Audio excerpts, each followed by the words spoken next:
Raise किया। तो साहब ये बताइएगा कि क्या हाउसिंग सोसाइटीज़ के हवाले से अगर बात करते हैं तो क्या उनके पास इतनी अथॉरिटी मौजूद होती है कि वो किसी से उसका पोजेसन वापस क्लेम कर सकें? क्योंकि अगर ये बात है कि ऑनरशिप ही उनके नाम पर पीछे से बोलती है तो फिर तो उनके राइट्स किस हद तक होते हैं? जहाँ तक राइट्स की बात है कि उनके बाई लॉज होते हैं और बाई लॉज में बड़े इम्पोर्टेंट हैं जो वो लोगों को आम पब्लिक नहीं करते। बाई लॉज में अगर कोई ऐसी चीज़ मेंशन है कि वो टाइटल ट्रांसफ़र करते वक्त सिर्फ पोजेसन ट्रांसफ़र करते हैं और टाइटल ट्रांसफ़र नहीं करते, तो उस सूरत में तो हो सकता है कि अगर उनके बाई लॉज में मेंशन हो तो किसी स्टेज पे। और एक ये प्रॉब्लम ये है कि कुछ प्रॉपर्टीज़ जो सोसाइटीज़ बनाती हैं ना, ये लीज़ पे लेती हैं 99 ईयर्स की लीज़ पे। वो प्रॉपर्टीज़ होती हैं गवर्नमेंट की, सही, उनकी ये रजिस्ट्री नहीं करवाते। और जैसे आप देख लेंगे, इसकी एक मिसाल होगी, ये रिवर अपना रावी की दूसरी साइड पे एक सोसाइटी है, तो उस वहाँ भी ट्रांसफ़र लेटर हैं, ठीक। तो जो है ना बाई लॉज, किसी भी सोसाइटी में प्लॉट ख़रीदते वक्त या घर ख़रीदते वक्त उसके बाई लॉज ज़रूर पढ़े, बिल्कुल, ये बहुत ज़रूरी है क्योंकि उसी से आगे बात चलेगी। अच्छा, और दूसरी बात ये बताइएगा कि अगर हम सोसाइटी से बाहर आते हैं, ये मतलब दूसरी पटवार की जो प्रॉपर्टीज़ होती हैं, जैसे सुहेल साहब ने पॉइंट रेज़ किया कि फ़र्द की वेरिफिकेशन करनी चाहिए और इंतकाल की वेरिफिकेशन करनी चाहिए। अगर, क्योंकि पटवारी हज़रात आप जानते ही हैं कि एक अरसा दराज से पाकिस्तान में किस तरह से लूट मार करते हैं, तो इनके फ्रॉड से बचने के लिए या अपनी प्रॉपर्टी की या जिस प्रॉपर्टी आप सेल करना चाह रहे हैं या आप उसको परचेज़ करना चाह रहे हैं, तो उसकी तस्दीक के लिए कोई आसान तरीका है कि बगैर रिश्वत दिए आप अपनी प्रॉपर्टी की वेरिफिकेशन करवा सकें? ये बाकायदा लैंड मैनुअल में है कि एक प्रॉपर तरीका कि आप एप्लीकेशन देंगे, सही, एप्लीकेशन देंगे पटवारी को, वो बाकायदा आप उसका रिकॉर्ड चेक कर सकते हैं पिछला साल का। दूसरा, जब ये पटवारी फ़र्द जारी करता है बै, तो बाकायदा रोज़नामचे में दर्ज करता है, जी बिल्कुल, कि ये फ़लाँ बंदा मेरे पास आया, वो ऑनर है और उसने अपनी फ़र्द जारी करवाई है, ठीक ठीक। एक वेरिफिकेशन का ये तरीका है। दूसरा आपने देखना है, जो सबसे पटवार प्रॉपर्टी है उसकी सबसे बड़ी प्रॉब्लम ये है कि वो मुश्तरका से बेचते रहते हैं, वो तकसीम नहीं करते प्रॉपर्टी को, तो जिसकी वजह से ज़्यादा डिस्प्यूट पैदा हो। लेकिन मैं ये चाहूँगी आप बताएं कि मुश्तरका प्रॉपर्टी क्या होती है और जो तकसीम हुई भी ज़मीन होती है वो क्या होती है नाजरीन को? एक तो पहले मैं उससे थोड़ा सा ऐड कर दूं कि पोजेसन की जो होती है ना पटवारी के पास, वो होती है खसरा गिरदावरी। तो वो खसरा गिरदावरी में स्पेसिफिक लिखा होता है कि इतने रकबे पे इसका कब्जा है जी, और इस खसरा में है। फिर उसके बाद आपने सेकंड क्वेश्चन ज़रा रिपीट कर दीजिए। मुश्तरका प्रॉपर्टी और जो तकसीम हुई भी जायदाद होती है, ज़मीन जी, मुश्तरका, उसका ज़रा डिफाइन। मुश्तरका प्रॉपर्टी ये होती है कि फ़र्ज़ करें एक के वालिद के नाम पे 10 एकड़ था, आगे उन्होंने भाइयों में तकसीम कर दिया जी। अब तकसीम नहीं किया, बेसिकली उनके शेयर्स तो ट्रांसफ़र हो गए, प्रॉपर्टी तकसीम नहीं हुई, तो वो मुश्तरका प्रॉपर्टी आएगी।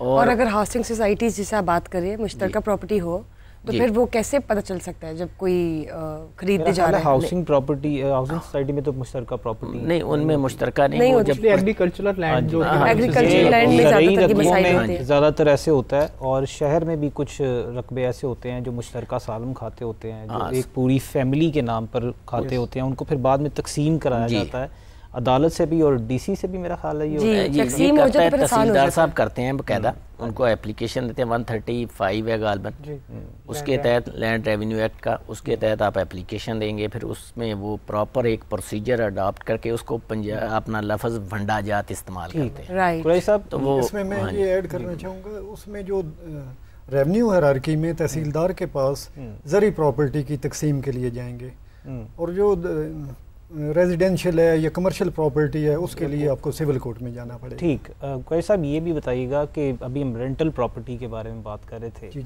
को रेंट के बहुत ज़्यादा इश्यूज आजकल हम देखने में आ रहे हैं अदालतों के अंदर, क्योंकि बिजनेसेस, जैसे बुशा बता रही थी कि जिस तरह बिजनेसेस बढ़ते जा रहे हैं, कमर्शियल प्रॉपर्टीज़, लाहौर शहर जैसे बहुत सारे शहर बढ़ते जा रहे हैं, बड़े होते जा रहे हैं, तो बिजनेसेस भी बढ़ते जा रहे हैं, रेंट पे ज़्यादा से प्रॉपर्टीज़ लोग लेते हैं और बिज़नेस एक्सपेंड हो रहे हैं, तो उसकी वजह से मसाइल भी ज़्यादातर बढ़ते जा रहे हैं। तो कैसे मसाइल ज़्यादातर अदालतों में देखे जाते हैं?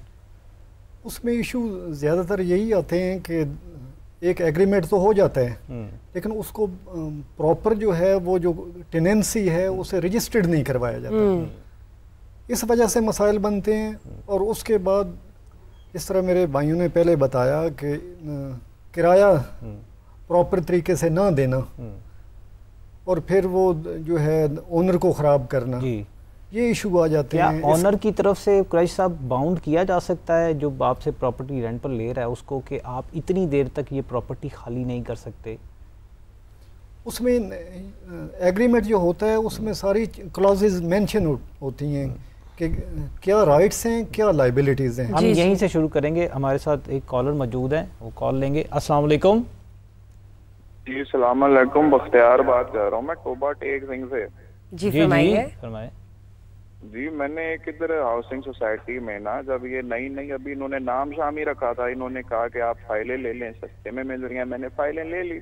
अब उसके बाद इन्होंने कोई प्लॉट श्लॉट नाम की कोई चीज इन्हें दी, और ये मेरे साथ नहीं मेरे दोस्तों के साथ भी हुआ है। तो आप मैं क्या कर सकता हूँ? आप एक साथ किस्तें अदा करते रहे हैं? मैं क्या कह रहे हैं आप जो फाइल आपने ली जिस सोसाइटी से, उसकी किस्तें अदा करते रहे?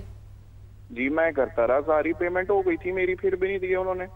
लेकिन वो अप्रूव्ड थी और सोसाइटी का नाम बुशा आपने जी ठीक है, अब आपको जवाब दिलवाते हैं। पिछले प्रोग्राम में भी हमने ये ऐसे सवाल के ऊपर डिस्कस किया था कि हमें हमारे लीगल एक्सपर्ट्स ने पहले भी बताया था कि जो डॉक्यूमेंट है ना, ये सुहेल साहब आपने भी बताया था कि जो फाइल है, this is no document, this is not a document. ये कोई डॉक्यूमेंट रजिस्ट्री ना हो, जिस तरह आपने भी बात की। इसके अंदर ना जो बड़ी अहम चीज़ है ना, उन्होंने कहा जी सोसाइटी बनते साथ ही हमने फाइल खरीद ली। अब उनका तो सबसे पहले ड्यूटी ये थी वो देखें वो एलडीए अगर लाहौर के अंदर है तो एलडीए अप्रूव भी है या नहीं है, क्योंकि एक हाउसिंग सोसाइटी है, अगर उसकी एलडीए की अप्रूवल नहीं है तो वो सोसाइटी मतलब के ब्लैक लिस्ट कर देते हैं। ठीक है। दूसरी चीज़ उसके अंदर ये होती है कि फाइल जो खरीदना होता है ना, फाइल जिसे हम कहते हैं, इसका जो है ना एक बड़ा ही एक पंच है एक कि भाई फाइल खरीद। अब एक चीज़ जो एग्जिस्ट ही नहीं कर रही वो आप कैसे खरीद सकते हैं? ये तो इस्लामिक शरिया प्रिंसिपल के भी अगेंस्ट है, कॉन्ट्रैक्ट लॉ के भी अगेंस्ट है कि एक चीज जो भी एग्जिस्ट ही नहीं कर रही उसके लिए आप कैसे जो है ना 10, 15, 20, 25 फाइल्स उठा लेते लोग। ये बेसिकली अगर इसको अगर आप एक्सपेंड करके देखें तो ये होता बेसिकली सोसाइटी के अपने बिजनेस के लिए जी, जो उसके अपने रजिस्टर्ड डीलर्स होते हैं उनका पैसा बनाने के लिए ये बिजनेस फाइल का किया जाता है। और ये बिल्कुल ऐसे ही, क्योंकि मैं इसको देखता रहा हूँ खुद से भी, ये ऐसे ही बिजनेस है जैसे एक जुआ चल रहा होता है। आप कभी देखें जब फाइल्स का बिजनेस सोसाइटी कर रही होती है जिन दिनों में, तो उन दिनों में वहाँ ऐसे रश होता है जैसे एक मछली मंडी के अंदर रश होता है। लोग कैश लेके वहाँ पर खड़े होते हैं, अपनी गाड़ियों में बैठे होते हैं, करोड़ों रुपया लेकर। तो मैं